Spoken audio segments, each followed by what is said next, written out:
Assalamualaikum warahmatullahi wabarakatuh. Selamat pagi semuanya.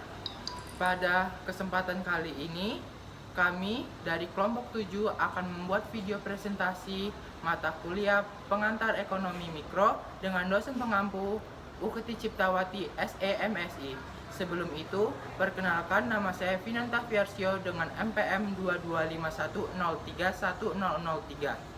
Perkenalkan, nama saya Salsa Andara dengan MPM 2211031025. Perkenalkan, nama saya Helnisa dengan NPM 2251031006. Perkenalkan, nama saya Bono Rizky dengan NPM 2251031007. Selamat menyaksikan. Sebelum ke perusahaan provider Telkomsel, saya akan menjelaskan apa itu pasar oligopoli. Pasar oligopoli adalah jenis pasar yang dimana jumlah produsen atau penjualnya lebih sedikit, sedangkan pembelinya relatif banyak. Oleh karena itu, pasar ini dikatakan juga sebagai pasar dengan persaingan tidak sempurna. Selanjutnya adalah ciri-ciri pasar oligopoli. Yang pertama adalah pasar oligopoli biasanya penjualannya bersifat homogen. Pada pasar oligopoli ada dua produsen atau lebih. Yang ketiga, pasar oligopoli biasanya memerlukan strategi marketing yang matang. Yang keempat, biasanya pasar oligopoli memiliki harga yang relatif sama. Yang kelima, biasanya pasar oligopoli sulit ditembus produsen baru. Dan terakhir adalah kebijakan dari pasar oligopoli adalah produsen utama berpengaruh pada produsen lainnya. Selanjutnya adalah jenis-jenis pasar oligopoli. Yang pertama adalah pasar oligopoli terdiferensiasi. Yang kedua adalah pasar oligopoli non-kolusi. Yang ketiga adalah pasar oligopoli homogen. Dan yang terakhir adalah pasar oligopoli kolusi. Kelebihan pasar oligopoli yang pertama adalah persaingannya ketat, yang kedua perkembangan produk yang cukup pesat, dan yang terakhir dapat menemukan berbagai merek yang berbeda. Kelemahan pasar oligopoli banyak membutuhkan biaya dan strategi yang bagus. Sering terjadi perang banting harga. Produsen baru sulit masuk dan bertahan. Dan ini adalah kurva permintaan pada pasar oligopoli. Kurva permintaan pada pasar oligopoli adalah kurva patah atau Kinkert Demand Curve. Yang terakhir adalah kurva penentuan profit maksimum pasar oligopoli. Dan kita akan menjelaskan perusahaan provider Telkomsel.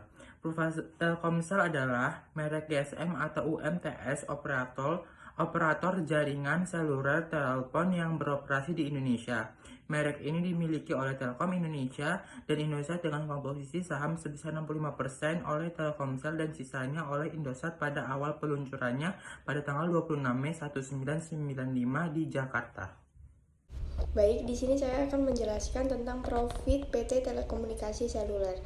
Jadi PT Telkom Indonesia mencatat kenaikan laba bersih tipis 1,33% pada periode Januari sampai September 2020 dari periode yang sama tahun lalu. Tercatat laba bersih perusahaan menjadi 20,8 triliun, naik dibandingkan dengan periode yang sama tahun lalu yang senilai 16,45 triliun. Pada tahun 2021, PT Telkom membukukan laba bersih sebesar 24,76 triliun, meningkat 19% dibandingkan dengan 20,8 triliun pada tahun 2020.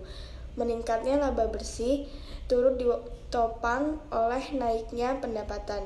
Jadi pendapatan Telkom mencapai 143,21 triliun pada 2021, naik 4,9% dari 130.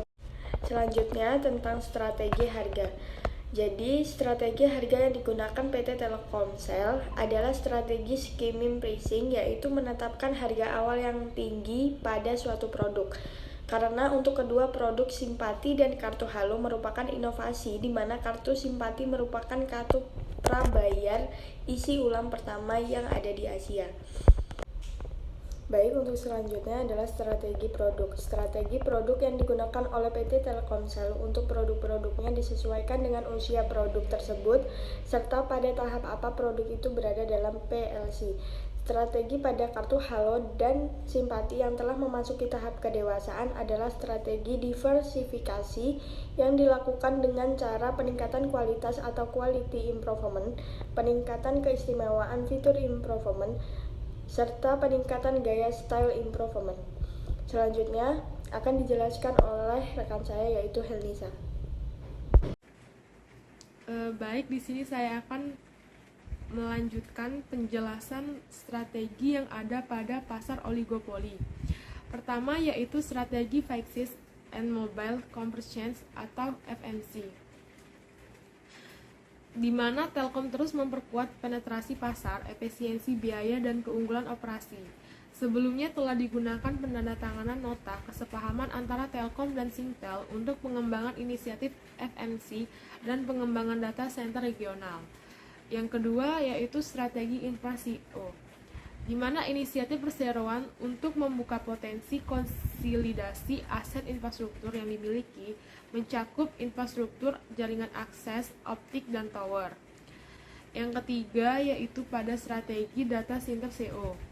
Untuk mempercepat pertumbuhan bisnis data center, Telkom bekerja sama dengan hyperscaler dan juga berkolaborasi dengan Singtel untuk memperluas pasar regional. Selanjutnya, Telkom akan melakukan konsolidasi data center domestik dan internasional. Baik, selanjutnya akan dilanjutkan oleh Bona. Keempat, inisiatif Business to Business IT Service diawali dengan langkah transformasi baik secara internal maupun eksternal melalui kemitraan dan kolaborasi dengan perusahaan teknologi seperti Microsoft dan AWS. Telkom Sigma disiapkan menjadi pemain terdepan Business to Business IT Service untuk melayani pasar korporasi, BUMN, pemerintah, dan UMKM. Terakhir, mengembangkan perusahaan digital yang fokus pada Business to Business dan Business to Corporate.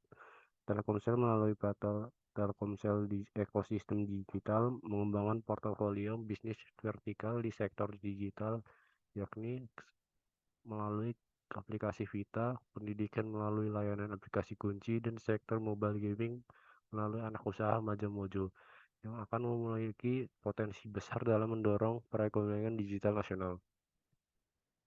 Strategi konten yang dikeluarkan Telkom Perseroan memiliki 3 strategi, yaitu Business Campaign, Social Campaign, dan Value to the Nation.